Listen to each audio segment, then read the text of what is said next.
உலகத்திலேயே நன்றியுள்ள ஜீவன் அது நாய் தாங்க, டாக். அது மாதிரி நன்றியுள்ள ஜீவன் எதுவுமே இருக்க முடியாது. அதுவும் யாரை தேடி வருது பார்த்தீங்களா? மன்சூரி சாரை பார்த்து தேடி வருது. அவர் அப்படியே அந்த நாய்க்கு ஆறுதல் பண்ணுறாரு.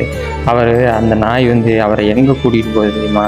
தன்னுடைய குட்டிகளிட கூட்டிகிட்டு போகுது. அது போட்டு வச்சிருக்க குட்டிகளை கொண்டே அரவணைக்க சொல்லுது. இதை பாதுகாத்துக்கங்க அப்படின்னு சொல்லி அவர்கிட்ட போய் ஹெல்ப் கேட்குது பாருங்க.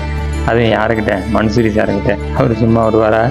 அவர் கடையில் போயிட்டு அதுக்குள்ளே கிண்ணத்தை வாங்கிட்டு வந்துட்டு அதுக்குள்ளே அந்த சாப்பாடு ஐட்டம் அது வாங்கியாந்து வச்சுட்டு நட்ஸ் ஐட்டம் அந்த வாங்கி வச்சுட்டு அதுக்கு அழகான அந்த குட்டிகளுக்கு சைஸு பற்றிலாம் அந்த ஸ்நாக்ஸ் ஐட்டம் வச்சு தண்ணி வச்சு அந்த குட்டிகளை பராமரிக்கிறாரு.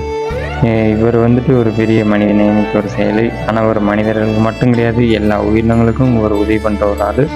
அவர் வாழ்வு வளமுடன். அவரோட மனிதநேயத்துக்கு பெரிய ஒரு சல்யூட்டு. நம்ம மக்கள் எல்லாம் என்ன பண்ணுவாங்கன்னா, ஆண் குட்டியை மட்டும் தூக்கி வளர்ப்பாங்க. பெண் குட்டியை பார்த்தீங்கன்னா ரோட்லையும் காட்டு வெள்ளையும் கொண்டு விடுவாங்க. அப்படிலாம் விடாதீங்க. அந்த குட்டி பருவத்தில் கொண்டு போய் காட்டுலையும் ரோட்லையும் விட்டிங்கன்னா என்னங்க பண்ணும்? அது சாப்பாட்டுக்கு என்ன பண்ணும்? ரோட்டில் விட்டிங்கன்னா கண்டிப்பாக வண்டியில் அடிப்பட்டு ஏதாவது காட்டுக்குள்ள கொண்டு தூக்கி போட்டிங்கன்னா அது என்ன பண்ணும்? சாப்பாட்டுக்கு என்ன பண்ணும்? இறந்து தாங்க போகும். இதுக்கும் காப்பு அங்கே இருக்குங்க.